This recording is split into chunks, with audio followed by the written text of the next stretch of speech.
27 fevраль күнү Караколжа мамлекеттик администрация башчысы Аким Кулубаев Дамир Садырбекович жана бир канча райондук деңгээлдеги мекеме жетекчилери саат 16:00 Күйөташ айылдык клубунда Кызылжар айыл өкмөтүнүн тургундары менен жолукту. Жолугушууга Кызылжар айыл өкмөтүнүн башчысы Абдилазиз уулу Бактыбек жана жергиликтүү тургундар катышты. Иш-чарада алгач эле элдин жашоо шартынын жакшырышына салым кошкон жергиликтүү тургундарга айыл өкмөт башчысы ыраазычылык билдирип, ардак грамоталарды тапшырды. Андан ары Абдилазиз уулу Бактыбек 2022 жылы жасаган иштери тууралуу маалымат берип, 2023 жылы аткарыла турган иш планы менен тааныштырды. Жолугушууга келген жергиликтүү тургундар билим берүү, байланыш, саламаттыкты сактоо, банк, пособия тармактарындагы көйгөйлөрдү айтышты. Assalamu alaikum.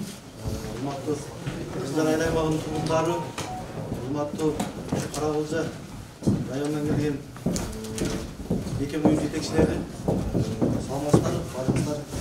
Биринчи ушул 2022 жыл ичинде аткарылган иштерди баштар алдында биздин ичинде айыл өкмөтүнүн сыйлыктары бар эле, ошону тапшырып коюуга уруксат этсеңиздер.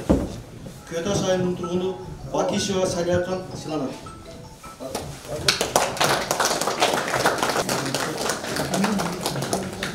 Ошондой эле сыйлык менен Кадырова Арскан сыйланат. Балдарды окутуп билим тарбия берүүдөгү үзүлүү эмгеги үчүн Күйөташ мектепке чейинки балдар бөлүмүнүн тарбиячысы Алакеева Нуриза Кадралина сыйланат.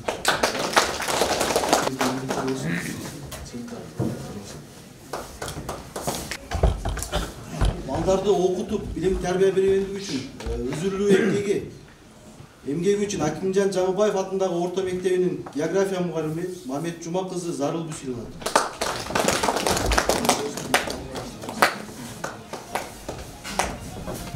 Кызылжар айыл аймагындагы 2022 жылга ичинде аткарылган иштер боюнча маалымат. Кызылжар айыл аймагында негизинен 6 мектеп бар, 5 балабакча бар, 1 үй бүлө тобу, 2 ФАП, 4 маданият үйү, 4 китепкана, 4 жабык типтеги спорт аянтчалары жана 14 кичи соода үйүндөрү бар. Кызылжар айыл аймагынын жалпы аянты 117.345 га, анын ичинен 99.786 га турак жай фонду, 365 га сулат, 1455 га кайрак, 8196 га жайыт, 492,7 га кайрак бөлүштүрүү фондунун жери бар. Айылдын айылдын өнүктүрүү боюнча социалдык объектилерди жакшыртуу максатында 2022 жылдын ичинде 156 миллион 481 миң сомдук инвестиция аткарылды. Анын ичинен 89 миллион 730 миң 926 миң сом ички инвестиция. Ал эми 66 миллион 750 миң 154 сом сырткы инвестиция. Тактап айтсак, мамлекеттик донорлордун эсебинен иштер жасалды. Тактап айтсак, Коча айылында Сагындык, Кайыңдал айылындагы Сайтала, Күйөташ айылында Жаңыбаев орто мектептеринин ашканалары ремонттон өткөрүлүп, Мерско уюму менен каржылоосу менен 635 миң сомдук инвентарлар алынды. Андан сырткары 2 жылдык тамак аш менен камсыз болду. Дүниелик банктын эсебинен өзүңүз билесиздер, жанагы Арис тарабынан таза суу кирип атат. Бул дагы эртең апрель-май айларында иштерин баштайт. Акыркы срогу алардыкы сентябрь, 1 сентябрь, августтун этеги 1 сентябрь. Бул дагы 2023-тө толук менен ишке кирет. Кочаты, Күйөташ, Чычырганак, Кызылжар айылдары. Андан кийин Сагындык, Кочат айылындагы Сагындык мектебинин 90% булуш иштери аткарылды. 100% делек. Анын сметалык баасы 60 миллион сомду түзөт.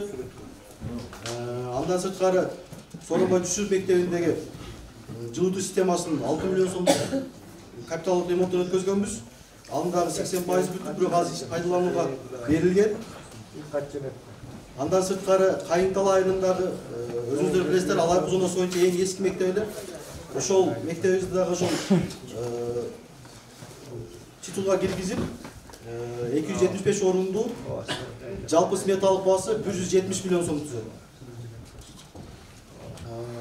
Андан кийин ушул Каракулжа өнүктүрүү фондунан өзүңүздөр билесиздер, Кочак айылын жарыктандырганбыз. Анын жалпы сметалык баасы 500 миң сом.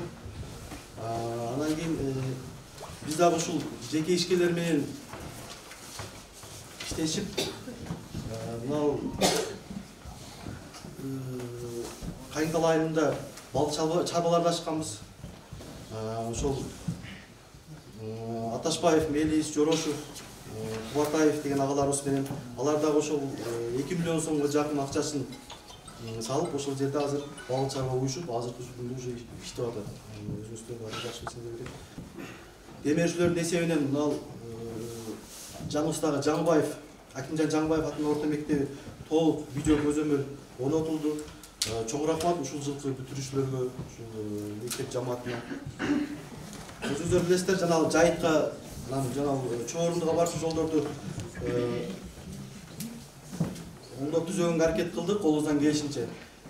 Май айларында көчү конуу башталганда бирден бир жолу сүргөнгө аракет кылдык, андан кийин чөбү ага башталганда дагы бир жолу сүрдүк. Күйөташ айылында билесиздер, села-гостель курдук. Андан кийин ушул маданият тармагына ошол Одонов китепканасына инвентарь алып бердик 130 миң сомго. Керек маданият үйүнө дагы 102 миң сомдук инвентарь алып бердик, мындай столдарды отура турган. Анан эми рахмат элим, мындан ары жолуңуздар, жолдошуңуздар болсун элим. Аз ийсе таз иште, так иште, бирок аста жылдыр иште. Арткан затты мына жазсың. Көтөрүлбөсүң, болду эми ошол.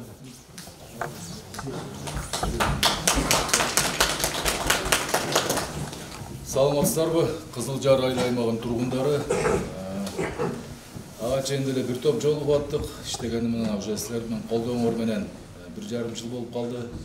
Ошо 22 жылдын жыйынтыгы боюнча, анан 23 жылга пландар боюнча, анан бизде жалпы элибизде кандай көйгөй маселелер бар, ошонун баарына сиздер менен бүгүн ой алмашып, сүйлөшүп, кандай көйгөйлөр болсо ошону жазып иштөөгө биз даярбыз да. Анан мен айтып кетет элем, мына Кызыл Жар айыл өкмөтүндө 22 жылы жакшы иштер болду. Өзүңүздөр билесиз, жалпысынан 156 миллионго инвестиция келди. Анын ичинен мамлекеттик бюджеттен, жергиликтүү бюджеттен, ошондой эле биз Каракулжа өнүктүрүү фондунан жардам бердик. Демөөрчүлөрдөн жанагындай проекттер менен жакшы иштер болуп атат да азыр. Мына 80%га бүтүп калдык азыр. 4 айылга суу кирип атат. Андан тышкары Кебек Мамаев атындагы мектептин фундаменти коюлуп, быйыл тизмесине киргиздик. Ал мектепти токтотпойбуз, дайыш алып кетебиз салганга. Былтыр ошо Кочак айылында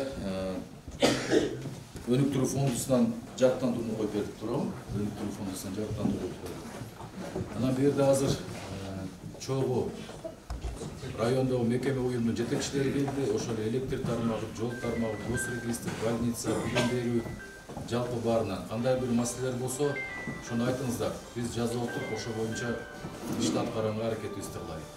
Эми айтып кетсек, жылдын башына ошо айыл өкмөттөр менен Бишкекке барып келдик. Себеби бизде жыл сайын капиталдык салым деген аябай районго аз экен. Өткөндө чогуу барып, азыр Алайкуу жолуна жалпысынан 7,2 километр чөт Алайкуу жолуна. Андан тышкары биздин ошо жол тейлеген ишканага жаңы автопогрузчик келет. Биздин райцентрге жаңы больница салынат, 300 орундук, 530 миллион сомго. Заманбап оборудованиясы менен полный салынат. Ошондой эле министерство саламат сактоо министерствосунун аркылуу ошо больница менен шартташмага кап салынат. Ошон үчүн кандай суроолор болсо, кандай маселелер болсо айтыңыздар. Мына ар бир тармактын жетекчилери бул жерде бар. Ошонун баары сиз айткан көйгөйлөр жазылат, ошол боюнча иш алып барылат. Рахмат. Бир-бирден суроо барбы, сурооңуздар болсо? Мындай да азыр бул жерде Муса Дүрөш айтып кеткендей, пенсия боюнча, пособие боюнча, не боюнча азыр мамлекеттик Караколжа райондук жетекчилердин баардыгы келген. Сиздердин сурооңуздарга мындай жооп алсаңыздар болот. Karacı rayonundan Şakim Başbuğ'luk vardı. İşleyenler gelmişler, varımızdan çok rahmat arasında biliriz. Teknicilerin özünde görüp verdiğinizde şu yoldu. Bizde böyle yol, size lansın çöz.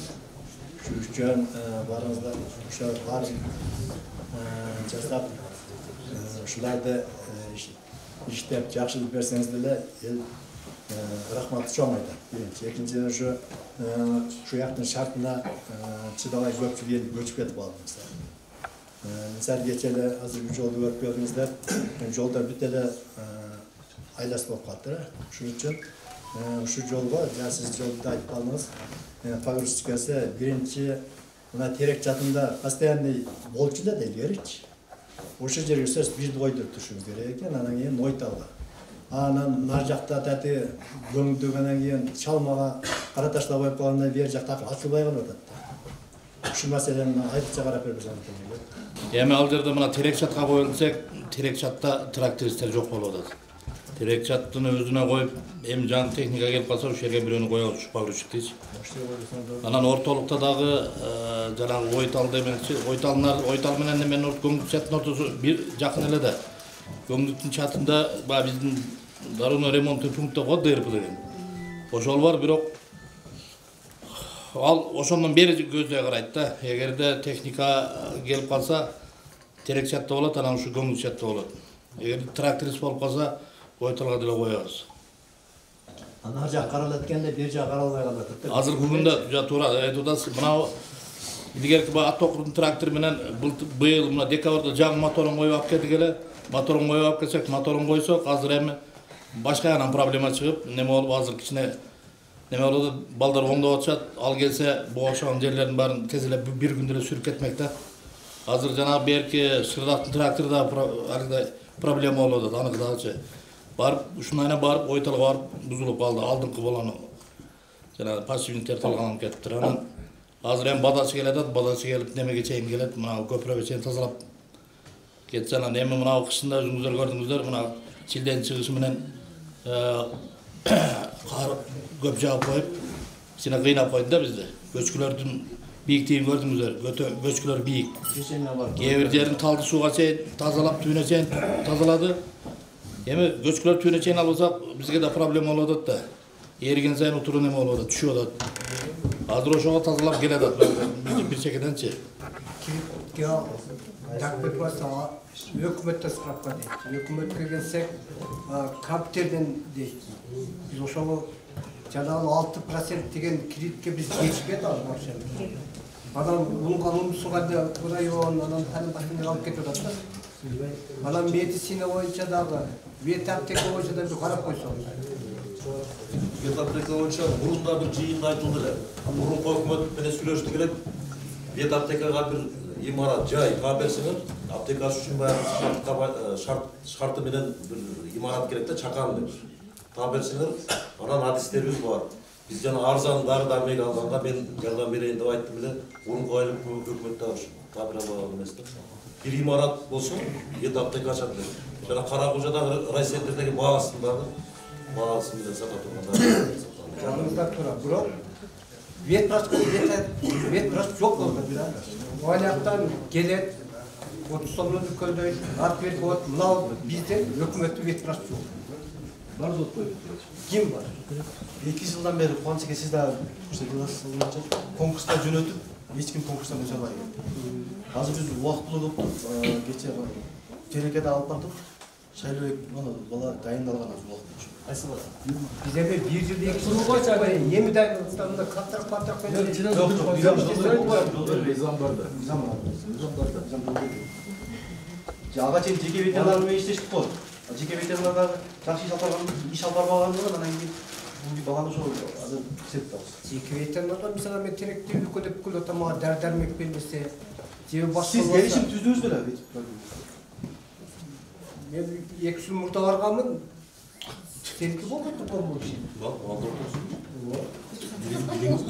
Атайын орта білдің?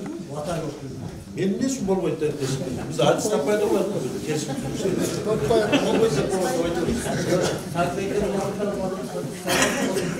Советбек деген жерде танымаймын. Мен әдіс таппай отырмын осы келісіммен іштеймін. Базар емей, мал деген орын көп бар burada, өзіңіз көріңіз. Шарт деген. Жоқ, талабыңыз үстінде іштейін деп атасыз ба? Жоқ, іштейін, ошо дәрбек деп атады. İşte şu mizanda oluşumuz gerek ökөz. Yani Viet Palata degenler reistir oңойлуу. Аны барсаңыз ökөz дипломду алып барсаңыз ошол жерде келишим түзүп берем мен реистрди өткөзүп берем. Анан айыл өкмөт буйрук чыгарып берет, мына айды тейлейт, же мына айнаны тейлейт. Дипломдун көчүрмөсүн алып барсаңыз. Саламатсыздарбы, жыйындын катышуучулары, Дамир Садырбекович, хуш келипсиз аймакка. Мен Суром Томдовичу. Мен Кызылжар чейрек кызмат бөлүмүнүн башчысы Улукбек Момайтсоолу Жыргалбек. Основной жол боюнча мына кар оор жайыт бул жактын шартын көрүп турасыз. Бул жакта эшек арт чейрек кызмат бөлүмчөбүз бар, постубуз бар. Ошол жакта мына Деудан жол сүрүп келгенде, ошо постко чейин бизге чейин да сүрүп койсо, ал жакта эми аскер кызматкерлери бар, аны семьясы бар. Айымдан дальше наркы кеткенде постубуз бар да. Ошого бир көрсөтмө берсеңиз жакшы болот. Эми кар жаганда биз ал жакта жол болбой, анан биздин аскер кызматкерлер жамча түшө албай калат. Аны мен билем. Силерге айылдан нары жакка чейин канча? 8 километрби? 5 километр. 5 бе 8 бе? 5 көп болуш керек, ал жагын где-то 8 километр. 5 километр айылдан нары 8 чейин. Хорошо, аны эске алабыз. Мына жаңы техника келсе ал жагынан постоянно тазалап турабыз. Bugünün çoğu bırakmak, nasıl kışın biraz içerisinde yollara var geldim, yerden kavrakları çoğu bırakmak. Size çoğu bırakmak. Benim nerede bölgeyi mesela gökten ayın içinde, aylık içinde. Buna sayı zorundan beri buna 30'u götürdüm, 33'tü. Mesela ben 43 yaşındayken, 6 yaşım 70 geldi. Kançaga gubernatör ötkürdü, kançaga hakim ötkürdü, kançaga aylık ötkürdü. Rahmetem narası yok. Yok bir mesele buna bizim Götaş aylı, buna Lusakor ilim aldık da, ancak da sizin de kavarınız var. Birinci ben sunumu, buna bizim bunu aylık götürürüz, özgür turası, buna deputatlar da var mı? Ayrı deputatlar mı? Buna usul meseleni, buna hakim, buna aylık götürürüz, tuğra sesip böyle tuğanları. Buna sizler bizim ne aşağıda kalır? Eğitim, amatta biraz, yetişik çıkarttı yani, zaten tuğra mı? Buna birinci mesele. Ақсақал, мұндайда мен мына коэффициент айтып отырсыңар. Коэффициентті бізде жалпы райондон бөлі айылдар кірбей қалыптыр. Же айыл болып статусын алғандағы өкмөттүн токтомунан чыгып кеткен. Аны 22 жылы башында эле мен келип туруп бүт айылды кайсы кирбеген деп анын баарын жиберген мен. Азыр өкмөт топтоду аны. Жалаң эле Карабулжа эмес да. Нарындан бар, Жалал-Абадтан бар, ошомар топтоп туруп бир токтом чыгарат. Ал боюнча биз сунуштамабызды бердик туугандар, только күчүш керек да. Баар топтоп туруп мен 22 жылы башында эле ошо Карабулжанын бүт айылдарын коэффициенттен чыгып калган, кирбей алган айылдардын баарын мен жөнөткөм. Эми азыр ал көзөмөлдө. Эми аны өкмөттөр жогорку кеңеш бекитет экен, билесиңер аны. Азыр аны топтоп туруп жалпы бир Кыргызстанга чыгарат да, Карабулжа же Нарын Артбаш деп өзүнчө чыгарбайт да. Бир эле чыгарат. Чыгаргандан кийин буюрса коэффициент келинесиңер. Ал жагынан иш алып барылган, башында келгенде эле. Аны сиздер да айттыңыздар, Сарбулакта айыл өкмөттө тургундар айткан, эми бир топ айылдар кирбей алган экен да. Же чыгып кеткен айыл аты өзгөрүп, же башка участкага чыгып кеткен, ошондой болуп туруп. Ал боюнча иш кетип атат. Ичине күтүп отурат. Ondan kийин мына бизде Пасовда документ туулаган атайын район бар деп та мына. Пасовияга да, Пасовияга. Аны өзүдө турат, айыл өкмөт иштеп атат, арап турат, касып турат, документ чөтүп атат, бирок Ташкентин району бар да. Эми ойлоп көрдүм, мисалы үчүн мен өзүм айтам, мен 2000 атылмасам ойлоп көрдүм, документ үчүн ал 2000 жолдорго атпайм. Ушуну мына жерге жасап берсеңиз. Анан кийин мына банк боюнча айтты, мына илден турат банк бизге. Айыл банктын өкүлү барбы? Айыл алдан эме жок. Мына бизде компания иштеп жүрөм, мына компанияны жоюп салды. Анан себептер мененчи. Анан кийин аяктан акча келет, Россиядан балдар салат, биз жөнөтүшүбүз керек. Ушул жерден бишип атабыз. Эми Ошко барып же районго тапшыруу үчүн өзүңүз билесиз, жолдун азабы тозобу дегендей. Анан ушул жер, анан дагы мына бизде стройматер татышты. Өзүм Марат Өзабанын мен де түшүнөм. Қарағай тұрады өзімізде, Қайыңыз тұрады, Терегіз тұрады, Арсал тұрады. Еміз жерге сіне іш қарасып берсеңіздер. Өзге сентрге асып берсеңіздер, мұны пайдаласыңыздар. Bu faydası çok olur da. Şu cevabımızı eski alsanız. Пособия боюнча аксакалдын суроосун мен мындай деп түшүндүм. Ушул жерге алып келип бер дегендей кылып атасыздар, ушул жерден кабыл алсын дегенде. Көгөртө дагы Алай Айыл өкмөтүнүн тургундары ушундай суроо менен кайрылды. Ошол эле суроо кайталанып атат, дагы жооп бербейт. Пособияны бул жерге алып келгенге биздин мүмкүнчүлүгүбүз жок, алып келе албайбыз дагы. Biz жасаганбыз аны. Жанагы кагаз менен справка берип, айыл өкмөттөн. Ошондой болуп атканда, нерде Көкартта улерде атыр келгенде, Көкарттар арызданып, анан кийин ушу жерге бирөөнү коюп бериле деген. Одан мурун бирөө иштеп аткан. Мурда иштеп аткан сиз айткандай. Анан кийин өзүбүздөн коюп берип, ошондо Көкарттар айткандан өзүңөрдөн Kutu şu Kızılcar'dan bir an koyup vereceğiz. Jelzeni bozarlar, bir yerde bağırıyor, bağırıyor. Anam ol balanı, oşoğu administrasiyadagı hakimden sosyallık meseleler boyunca orunbasar menen gelişip kengeship, ol yerde özümüzlerden boldu. Komissiya menimle oşo balanı aldık. 1,5-2 ayga yakın işledi. Biroq ol iştebeyle kanday boldu. Dokumentasyyadan kıynaldığı ne oldu bunu sizler bilirsiniz.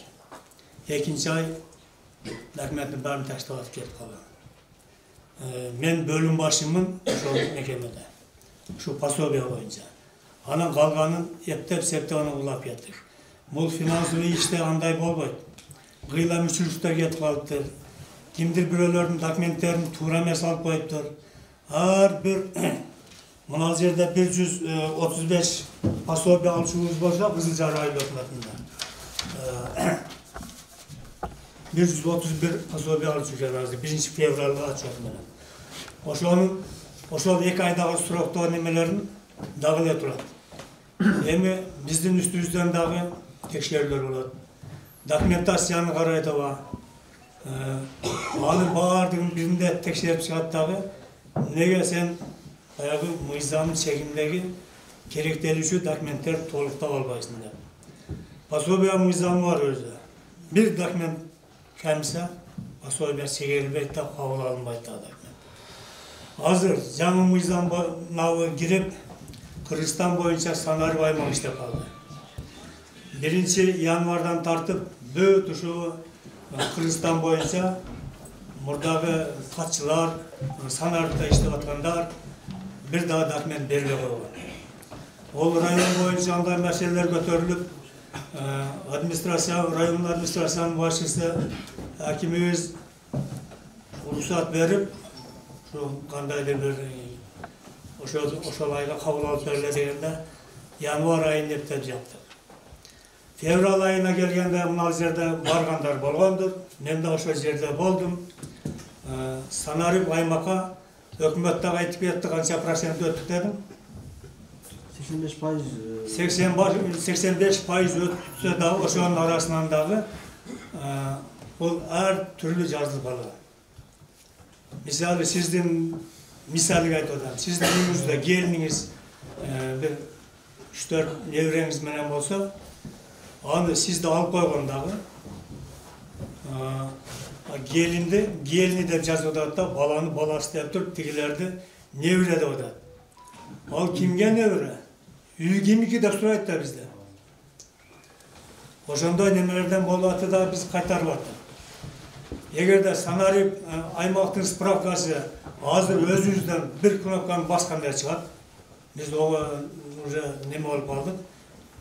Mınanday ışalıp tağa aparıp kaldık al işte. Burada yanvarda kıynaldılar. Biroq sizler taraftan sanarip aymakta tuğra tutuş gerek. Oşol yerde bir nersesi tuğra emes bolup kalsa sanarip aymakta. Je oşol kişinin dokumenti jok bolup kalsa söysüz ora geçip tarladan. Oşoğu da karabastan biz o şeyde durup çıkıp attık. Ben misali buna Oytalga çıkıp attım. Алайыпқа чыгып аттым. Стандаритте ким иштесе, ошол жерде андай туура факты менен оңдоштуруп бердипчи. Өзү пособие алат. 6 балага. 7 балага жылы былтыр бир баласы кайтыш болуп кеткен. 6-7 класс окуган баласы. Анан кийин күйөөсү мектеп немеде, садикте кароочу болуп иштейт. Анын айлыгын эсептеп азыр жана неме переплат деп 60-70 миң сом боюнда илип коюптур. Угуп туруң мен. Анан эми аны карасаңыз, мындай бейбешаран үй бүлөсүнө кирет деп түшүнсөк болот да, айтсак болот.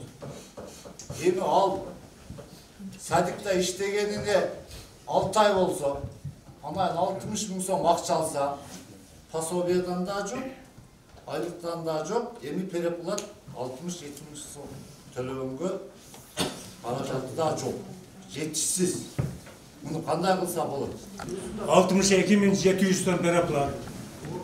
Бул былтыркы жылдарында эсептеген жокмун.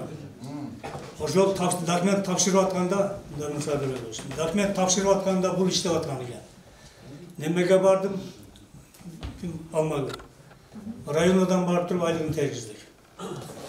14 миң канча деп жүрөм, анан начислениясы дагы көбүрөөк. Биздикилер начислениясын эсептейт да, выдача эмес. Анан кийин быйылкы немесине чыгарып койдум.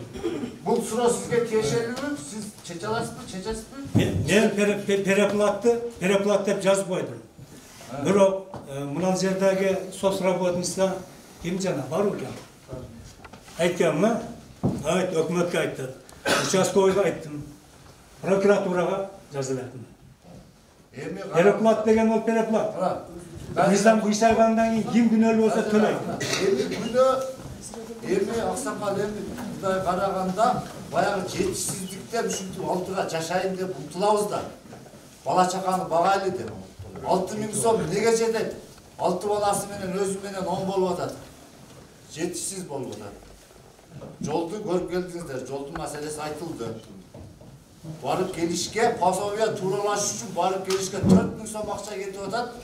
Алган 6 миң сом акча. Бул жагын караңыздар. Мына арызы колунда турат. Арызын ким карайт?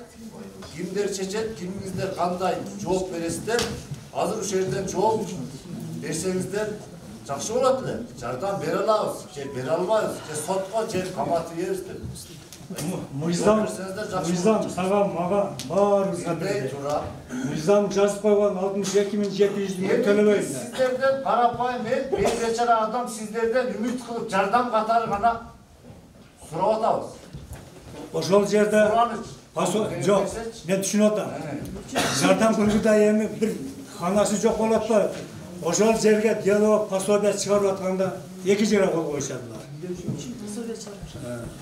Ошону кол коюп, адам мурдарлап алып жүрсүн, мурда. İşte sen пособие тапшырып атканда токтойду. Пособие тапшырып, мен атайын делону карадым да. Чыгыш деп жакыр Аллахым деп. Наркы делосун, наркы жылдагысын. Боптуремдеринен киши келсем дагысады көпүч, анан өздөрү карайттыр. Бераны айттым да, анан баарына маалымат таркатып коесуң. Шундай болот.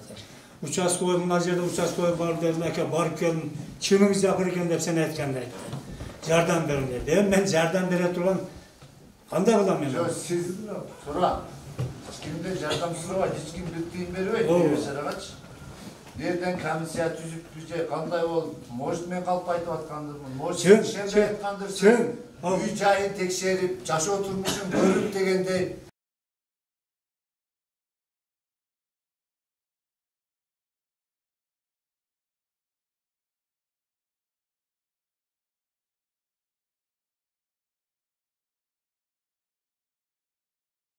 Пособие да алат, 2-ден 3-төн машинасы бар, карточкасы катында же үкасында. Шыпылдатып алып атат акчаны. Үкасы андай иштеп атабы, аны карабайсыздар. Андай неме болсо, мисалда сен сурап атпайсың, мен жооп берем. Примерін айтып атам да, андайлар бар. Андай болса sen айтып қой маған жардам бер. Сізге айтайсыз, şu аяшында жардам беріп, мен сізге айтып берейін бәрі. Аяшың компьютерде түндіктен шығып отыр. Түндіктен шығып отыр. Біз барлығы түндікке саламыз. Тура, sen айтқандай мен болып қалсын да мүмкін. Үштен емес, вертолеты болып қалсын да мүмкін. Мен де сенде пример айтайын. Бирок түндікте өзіне қаттатпаса, машинаны өзіне қаттатпаса, ал түндіктен өзінікі де біз таптап айта албайбыз, сенікі де албайбыз. İştegенler olsa компьютерден шығып қалады, бізде 100% үйіне барып қайшылас текшеріп деп, азыр жоғары жақтан министр заңын алды. Ошоның негізінде шығып қалды. Дағы бір эксио барды мына жерде, ала төледі, 10 миңден. Мен мына таза су бойынша айтайын дедім да. Бізде мына айылдарга бүтүрө чыгып атат таза су. Эң проблема сайтала менен кайталар эле. Ушуга жок да таза су. Ошодон водоем чыгып калды. Эми ошо азыр каражат кошуп туруп, ошо кайтала менен сайталага ошону кошумчалап койсо дейм. Таза су боюнча мен жооп берип коеюн сиздерге. Кайгытала сайтала деп атасыздар. Сайталанын статусу жок сиздерде. Сайтала деп айтканыңар. Кайгытала кошуп айтпагыла. Кайгытала эле айткыла. Сайтала дегениңердин статусу жок. Статус алсаңар андай чаар болот. А сайтала деген алакка карайт. Нарткы. Ошону эми сайтала деген көчө болгон менен анын статусу жок да.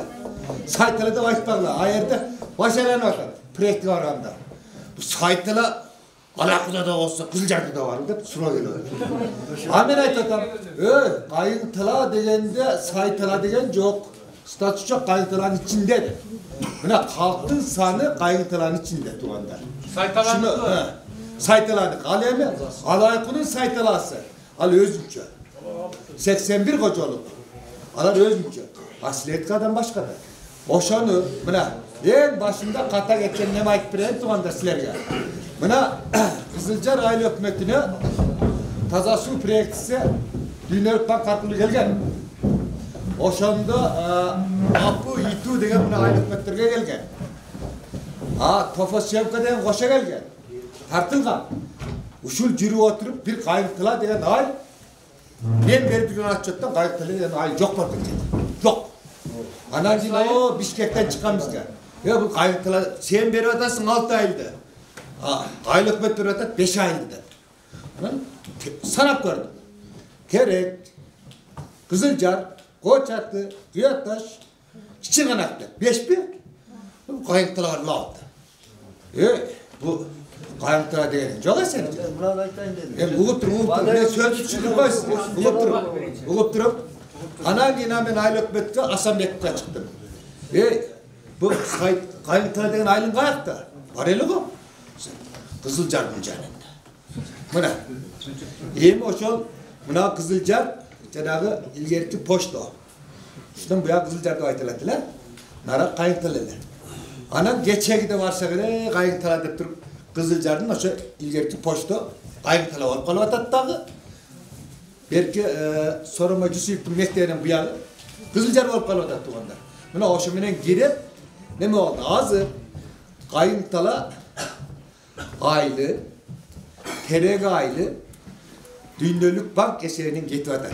Hazır pısıkta turar. Gele. Bu da karası. Al emi biz gayra sunuş berip atarız.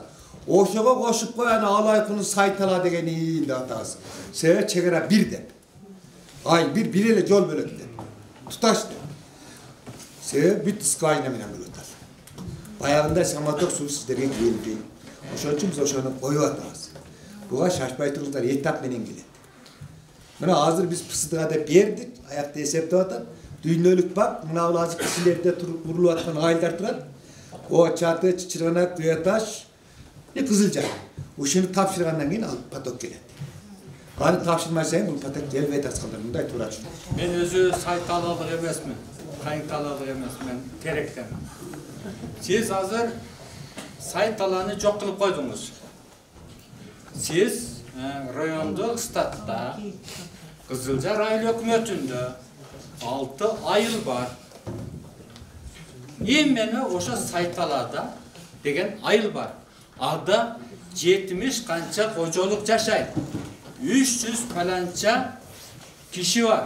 Anın 200'ü falan ayal, 100 falançası ayıl dep yaşavatır. Sizin için Saytalanın çok kılıp atasız hazır. Oşo Saytalanın 80'li kocalı. Istatta 10 yıldan beri yemez, 23 yıldan beri Kayıntala ayılı, Saytala ayılı, Çiçirgana ayılı dep bolup atar. Siz hazır Saytalanı çok kılıp atasız. Men özü Saytalaga tiyešem жоқ. Hiç Çiçirganaga da tiyešem жоқ. Men bolgon realный сөздү айтып атам sizge. Siz men жақсы түшүнөм. Ошон үчүн siz Saytalаны жок кылбаңыз. Saytala status emede, zakon emede, rayonduk statüste Saytala ayrı var. Ben Saytala aylı dep Kızılcar'da. Saytala aylı degeni ben tapkan jokmунuz. Stat'tan. Bizden stat'ta da jok. Alemi Alayko aylı hükümetinde Saytala degen aylı var. Turat. Alemi Kızılcar aylı hükümetinde Kayıntala aylı Saytala Uçaska degen var. Uçaska. Aslan status yok. Men oşon için aytatam. Sebebimiz status bolgongo karayız. Status yok. Oşo Kayıntala ayının eserine gider. Şu baksa. Men sizge aytamdagı Saytala ayındagı ayıl turgundarına aytam. Oşo statustu alыңыздар деп гана айтам. Aytты başa. Aytты başa. Bank boyunca job verildi. 6% bizden aylığa TV'ye tartı Alayko zonasına. Bir ikinciden Alayko zonası boyunca bir bankacı bir koyulasın der. Kança yıldan beri, 2 yıldan beri şu ayıp verip aslında. Şu kadar job verildi. Bu mesele boyunca bizim emeler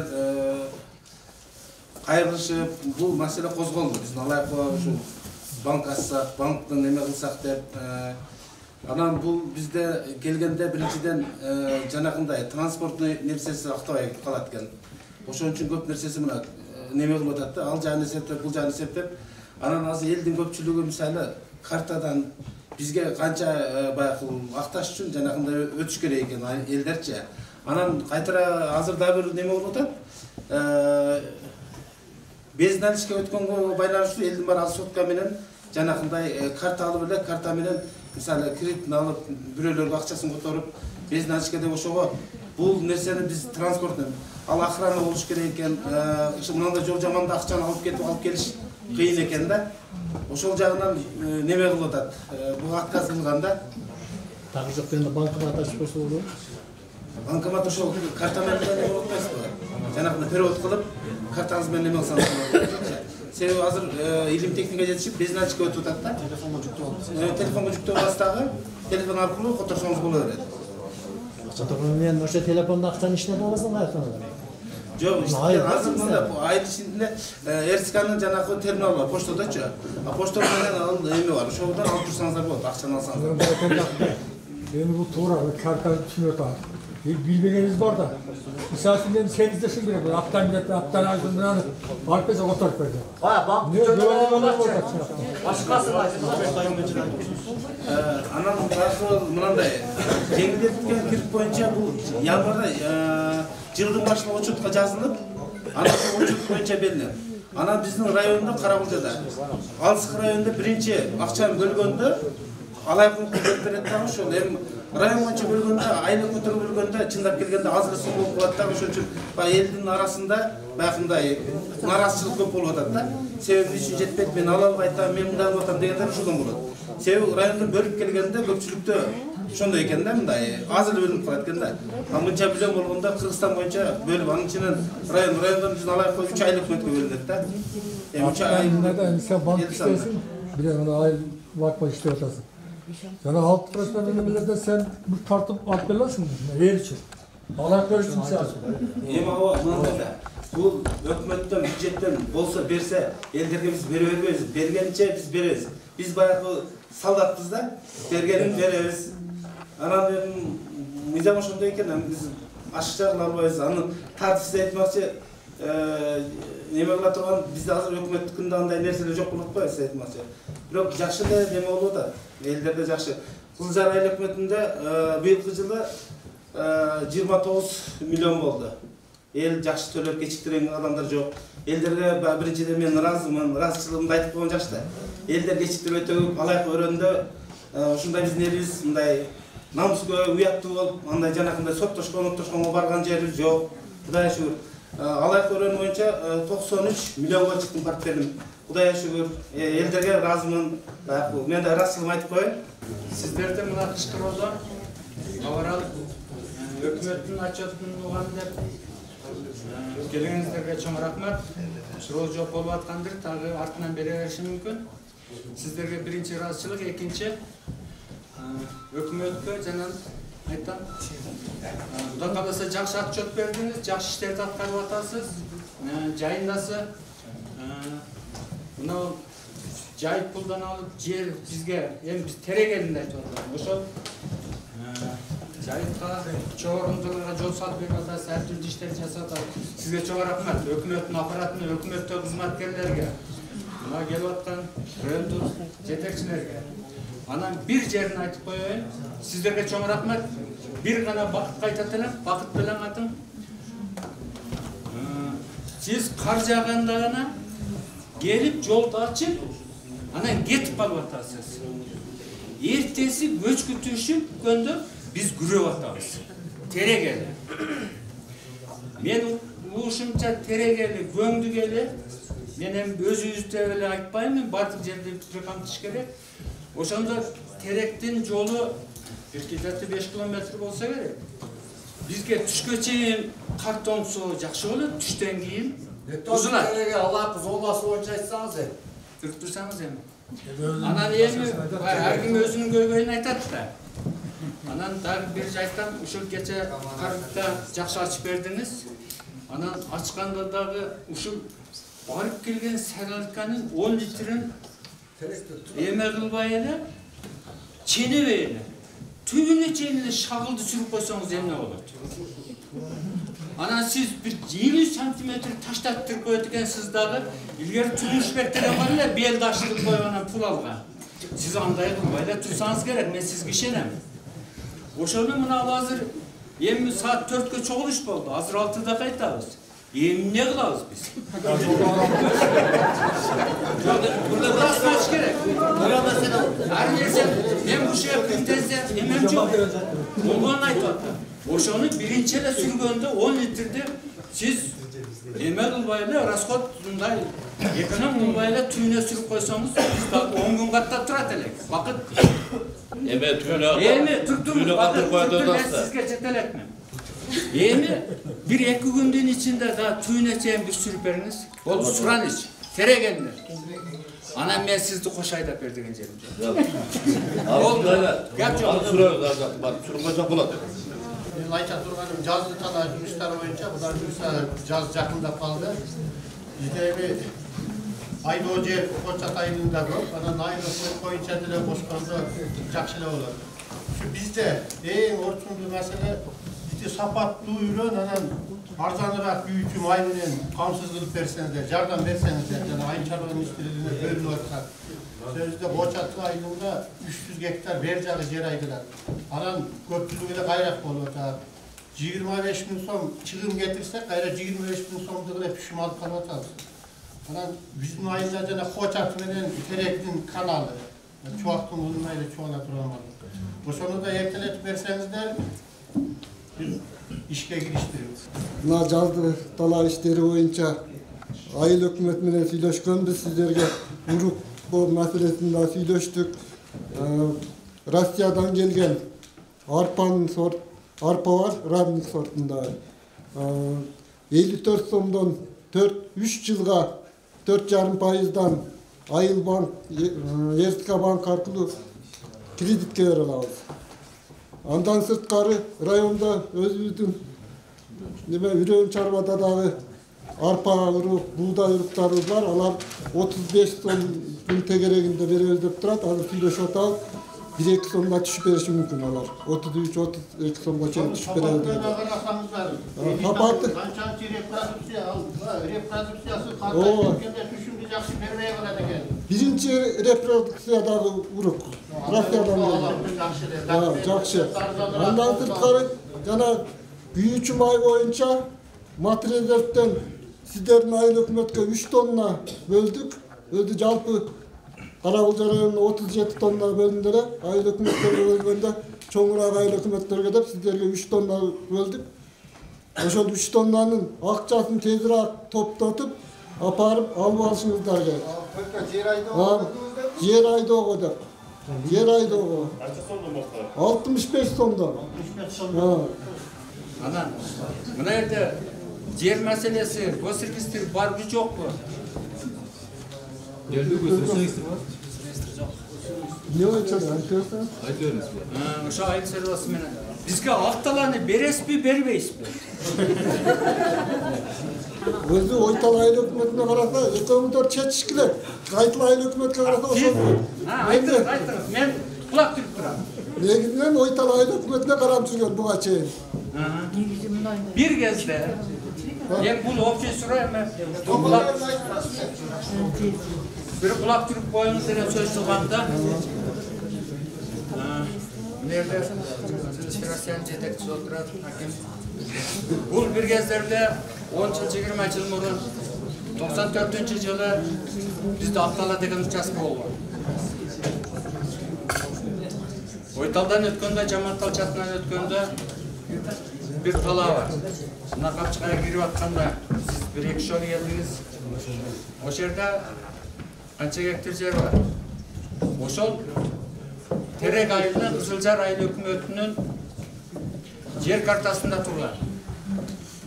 Мына ушул киши өкмөттө иштеп турганда мен жаратчыс болуп ушул жерде иштеп тургам. Анан кийин ошол кезде козготуп эле ушул сөздү. Азыр бүгүн bir чогулушка катышып калып, bir козгоп коеюн, bir ойлонсун деген сөздү айтып атат. Bir тууган кишилербиз. Элди жарып бөлүш керек эмес. Biz бардыгыбыз Кыргызстандын кишисибиз. Biz кыргызбыз, кыргызстандыкпыз. Ушул сөздү кандай ойлойсуз? Ушул Акталанын маселесин ошол департаментте иштеп калдыңыз. Bir ойлонушуңузчу. Кызылжар айыл өкмөтүнүн жашоочулары жанагы 6% деген кредитти алдыңыздарбы өз жаныңыздар? Жеңилдетүү ишине үлгөн себебин артып берди. Мал чарбачылыгын өнүктүрөм, жайлоо айдайын байрам күзүндө келип сатып кулам деген. Ошонун ишине карап берсеңиздер, анан азыр эми барсаң ал толуп калды.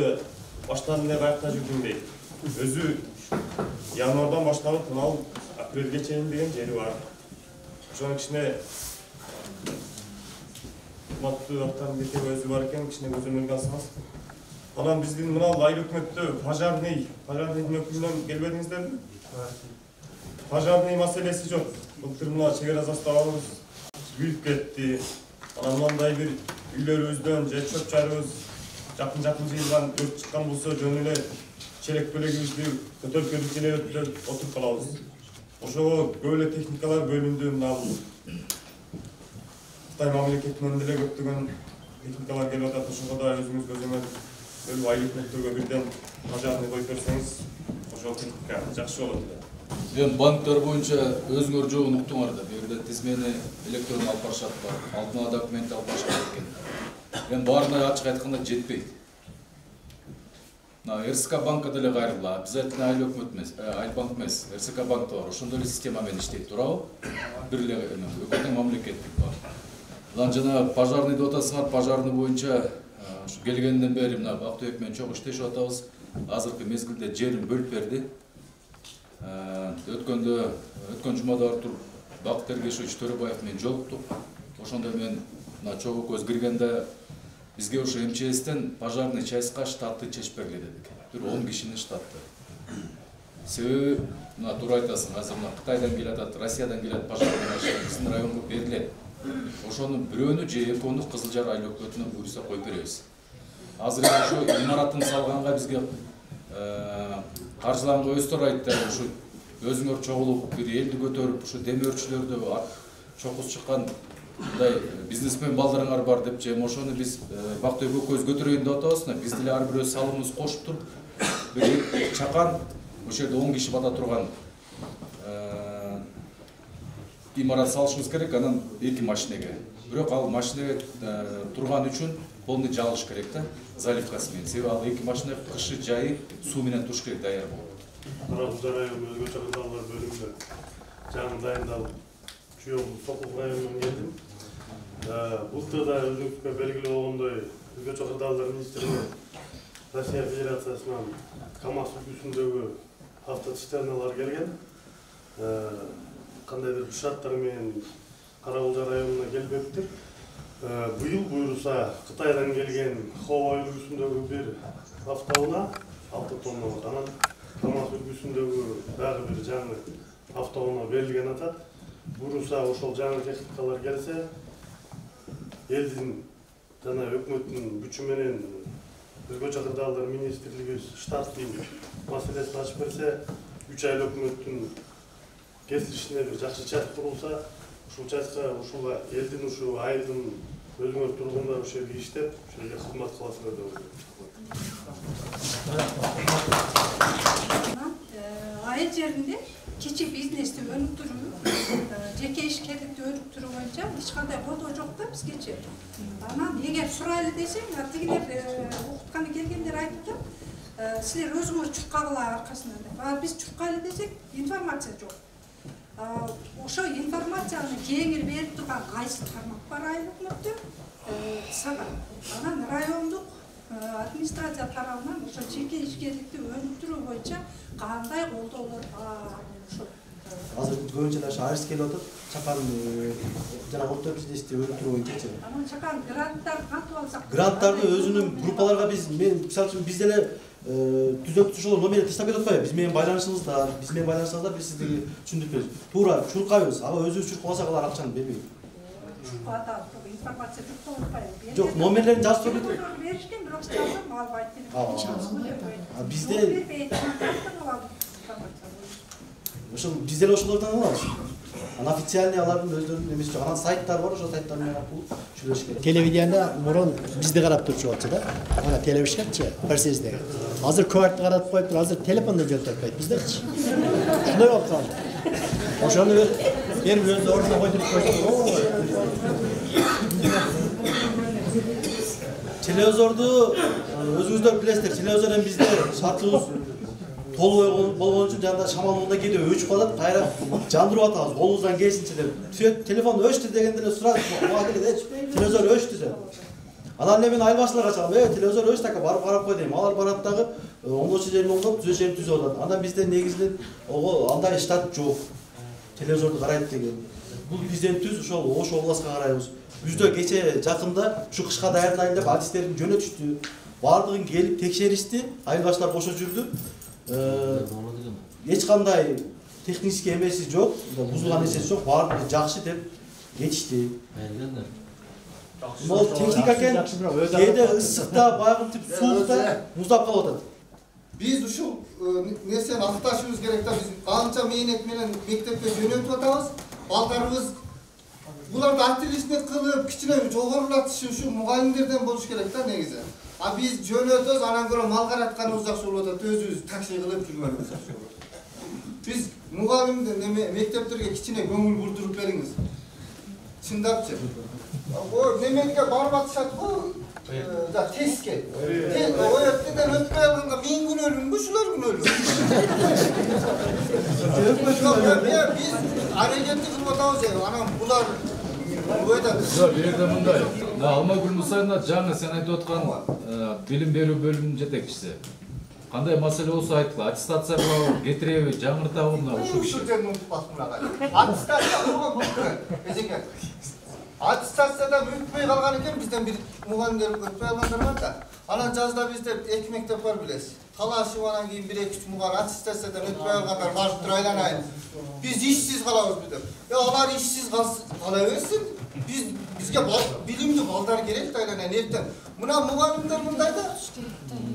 15 бала окуса эртең бирөөсү аким же бир жогору болуп келсе, мен окуткан бала дейт да, эмне ичип кеткен баланы айтпайт. Булар дадил окуп Şu oturma falan men okutqanda bu ne oldu? Rus camdan kızı falan anı kız koymuş. Atası da bilmiyordu da. Atası cemaatında mı? Oşan için ben sizden geçeyim. İşçiler ne mevzu kalmayayım sizden şu ümit bakın. Bunu bu zavranlar alar azamat ile olsun. Direktörler bilen yaşadı. Oşan için baldardı geleceğiz. Erten muhaliflerimiz tanıdık cümle mallardan ümit tutmayla koysam bunu. Cevap versin ne var? Yok cevap verirler de cevap verirler. Siz aranız dedik. Bir kez söyleyeyim, ruhsat veriyoruz. Salmasızlar Orman Tüzüğü'nün katışmışları, bir tutuyu almak Musa'yana, bilgileri bölümünde canı dayındadım, çoğurda aytılandayım. Эми бул жакта айыл тургунунун айтуусуна караганда мугалимдердин баардыгын эле сабатсыз дегенге чыгарып койдуңуз да.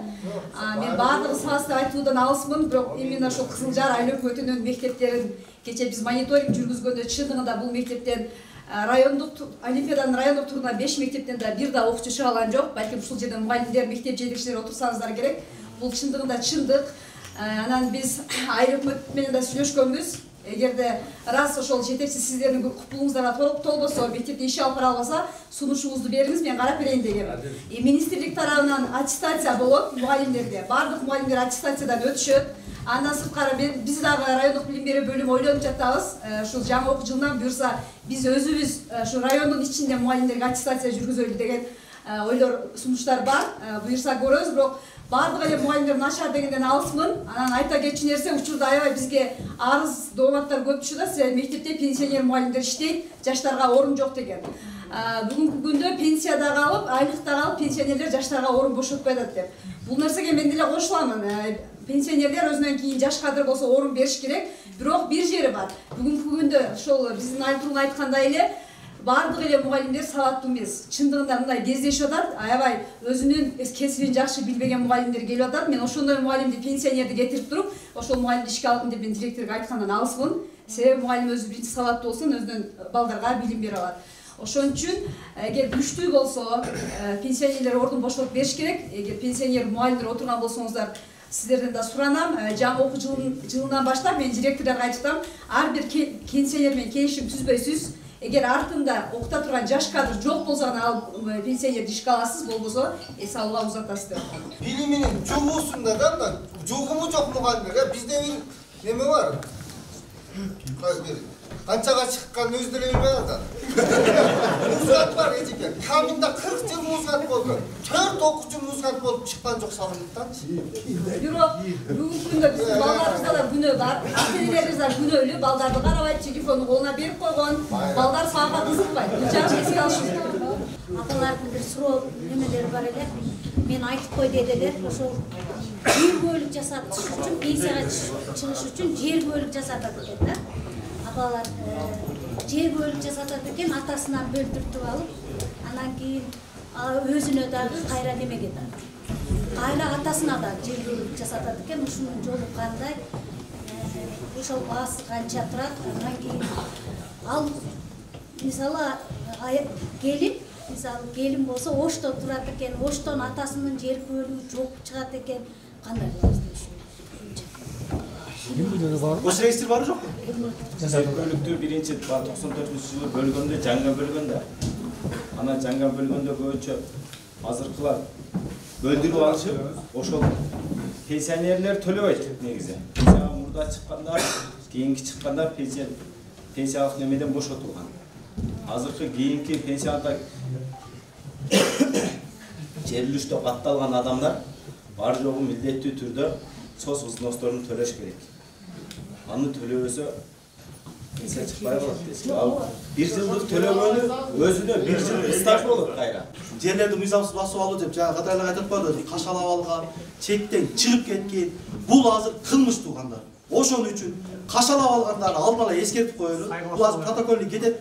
Сай болобу, төш болобу, кыскасы жайыптын баардыгын тосуп алгандар мыйзам чегинде жооп берип каласыздар. Ошон үчүн жакшына алып коюңуздар. Бизде эртең жазган маал уже комиссия иштейт. Комиссия азыркыга чейин иштеп атат, эми азыр сыртка чыга албай атат. Чыкканда уже баардыгына чара көрөт. Андан кийин бул кылмыш 3 жылга чейин сурак алып каласыздар, камалат.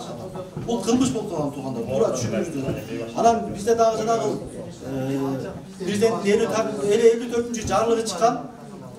Баягы салтанаттарды, үйлөр салтанаттарды кыскартуу максатында.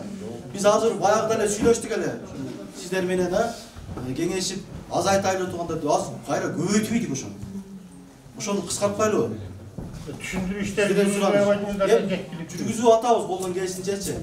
Анан бизде ушул баягы бизде бир мындай экен да, атам айтты эле, атам керез кылган, колунан келгенин кылып алып, эми колунан келгенин кылганда го жаса болот, эми элчиликте биз эле жоңоюп атабыз. Эми ушуну азайтыш керек да туугандар. Soğuz yaşlarında öyle. Öyle soğuzlarda verirse aytıldı öyle. Evi zamanın yerden hızlılıktır, yaşlı ve hızlı kabul alır. Her daim yaşlıkta olur.